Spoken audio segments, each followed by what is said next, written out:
the Inkatha Freedom Party and the Democratic Alliance in KwaZulu-Natal signing a service delivery pact.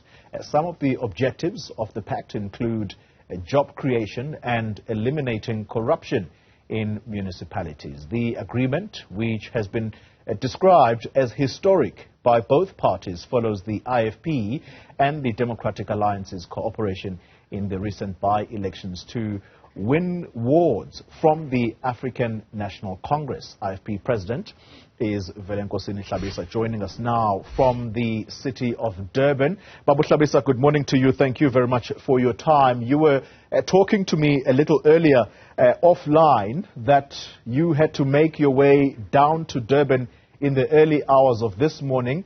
With this scourge of trucks being burned, can I begin the conversation there and just ask for your thoughts as a party represented in Parliament, particularly with regards to our intelligence services? What are your thoughts? Good morning, Xoli, and the viewers of Newzroom Afrika during this morning. Xoli, as I indicated, all the people who live North Coast know that every day from morning to midnight, N2 around Mpangeni is fully packed with trucks, all lanes closed. And we are sitting on a time-ticking bomb on that matter. But unfortunately for now, the torching of the trucks that we are seeing in KwaZulu-Natal as well as in Mpumalanga, this is another clear demonstration of the intelligence sleeping on duty. During the looting spree that happened in our country, our intelligence was found asleep, and even again now they are found asleep. This is unfortunate for the government because there was no consequence management. Even last time, even now there will be no consequence management, and people will carry on sleeping on duty because they know it becomes normal even after that. This is destroying the economy because these trucks, they are responsible for the transportation of what supports our economy between provinces. Touching them is destroying our economy, and this happens under the full watch of the ruling party, and which is failing our people in every end. Yeah, well, I had to begin the conversation there, Mr. Hlabisa, because this is one issue that is topical in the country right now, given the economy of our country, which is growing at a snail's pace, really, and for it to be sabotaged like this, because that's the word that's been used by the president. But let's come to what we have contacted you for here, which is the Service Delivery Pact that you signed between yourselves and the Democratic Alliance yesterday. Is this only for the KwaZulu-Natal province, this Service Delivery Pact, or is the intention to spread it out? Actually, as it is well known, the IFP is in a coalition government in a number of municipalities in KwaZulu-Natal with the Democratic Alliance, where it is supporting the IFP to lead these municipalities. So now, the service level agreement that was signed yesterday for now is specifically for KwaZulu-Natal. Should there be any opportunity in any municipality, especially in Gauteng, the same can happen if we again have an opportunity to form a coalition government with the Democratic Alliance. But for now, it's only for KwaZulu-Natal at a local government level. Yeah. It has no implication for any future, but anything is possible. As you know, next year we're going to be having elections at a provincial and national government. And of course, it is known in August we'll be in the National Convention in Johannesburg, where we will be preparing for our future, because we do not want to be caught unprepared. And should the people of South Africa vote out the government that has failed them, and give the opposition an opportunity to form a coalition government, the opposition parties will, of course, have to sign a service level agreement that will ensure transparency, accountability, and also ensure that we agree on what we are going to do in the best interest of our people. Mr. Hlabisa, while planning has been applauded, particularly by some political observers, to say this is good, what is happening between the IFP and the DA, I think their reference point is exactly the coalition governments in big metros, Johannesburg, Tshwane, Ekurhuleni here in Gauteng, that have been simply dysfunctional. While that is commendable, Mr. Hlabisa, the question here is, how committed are you, particularly as the IFP, to this word that has been used here, which is service delivery? It's about delivering services to the people. And the reason I ask that question is that your leader in KwaZulu-Natal, who doubles up as the chairperson of SALGA there, he was on air on this channel yesterday saying councillors don't really need formal education for them to be participants in these municipal councils. Now the question is, how do people who are unable to read reports or give strategic vision to the municipal officials, how in the world do they plan to conduct oversight if you are saying as the IFP, because let me try and do this properly. Mr. Tamintuli is a leader of the IFP in KZN, but he also is the chairperson of SALGA. Now, some people are going to just look at him as Tamintuli and forget about the separate roles here. The point is going to be the IFP does not have a problem with councillors who are uneducated. Is that your commitment, really, to service delivery? The IFP, Xoli, is committed to service delivery, and we believe that the public representatives should be people who must be able to read the documents and able to sign. When they sign, they must be comprehending what they are signing or what they are approving.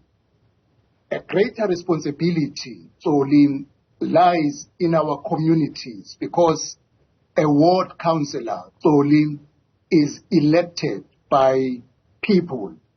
And we want to urge our people that whenever they want to choose a person to represent them, they must also look at the capacity in terms of comprehending documents, in terms of reading documents, because the truth, Xoli, most of our documents are in English.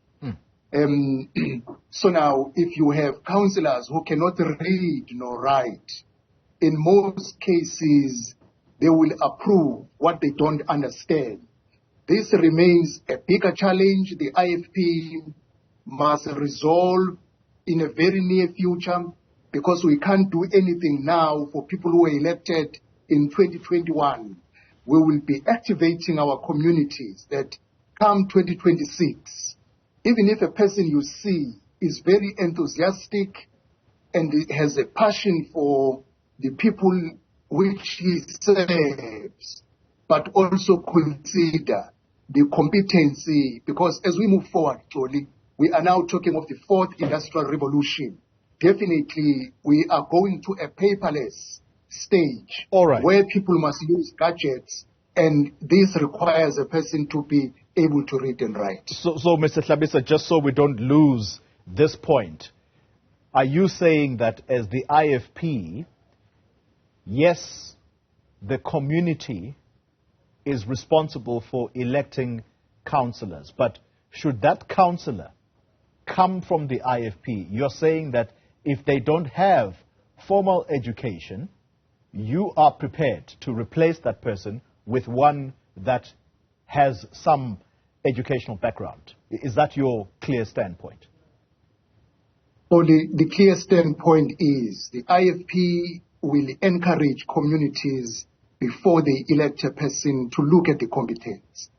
For the councillors we have now, we have a responsibility of assisting them through programs that are run, some of them by SALCAM, by the municipalities as such, to assist our councillors to be able to cope with documents in front of them. But as we go forward in 2026, we will be actively encouraging communities, because ward councillors are elected by communities, that please ensure whoever you want to elect as a ward councillor, that person must have competency. Of course, Xoli, with the PR, public proportional representative councillors, we require CVs in them so that we know the level of education they have. The unfortunate part is the ward councillors, because the choice is made by communities. But as a political party, we have a role to play to make the community aware that please, whenever you elect, ensure a person have the capacity in terms of reading and writing. This is going to be our priority. We can't be proud solely of having councillors who cannot read nor write. But the fact they were elected by communities. I'll tell you why I'm placing emphasis on this matter, Mr. Hlabisa. And it is that we have seen in Tshwane, for example, a mayor there who moved from speaker to the position of mayor, removed, and they actually are in court because they said that they had educational qualifications which simply, no, rather it was actually a different matter. It was a different matter. I apologize about that. Perhaps let me just drill down to the question. The question is simply that how big a premium does the IFP place on education as and when people join your ranks? Are those people screened or vetted in that regard? Solely on people who are elected on a proportional representation, the IFP requires CVs from those people. That is why you will see members in the provincial and national assembly are competent people in terms of reading and writing, because we emphasize on such. But the area of the ward councillors, I want to admit, it remains an area which we must actively work on to ask our communities that when you elect a person, because it's your prerogative, ensure that the competence of the person is good enough to be able to read and write. The IFP is on record, Xoli. Our slogan is education for liberation. We believe education is a key to any leader. If you want to be a leader of the society, you must have acquired education, because you will not be able to comprehend documents and make ill-informed decisions. The area as revealed in the report remains an area which you must attend as the IFP going forward. Final question, therefore, Mr. Hlabisa. We are focusing the attention on service delivery. And so, SALGA in KwaZulu-Natal, through its chairperson, Tamintuli, who also happens to be a fellow leader in your party, are you saying that you are diametrically opposed to a statement that says a councillor does not need to have a formal education for them to provide oversight in a municipality? Probably the IFP believes that councillors who are public representatives will best serve their communities with the assistance of competency in education, so that they can be able to comprehend the documents and make informed decisions. That will be the position of the IFP. IFP President Velinkosini, let me thank you very much for your time.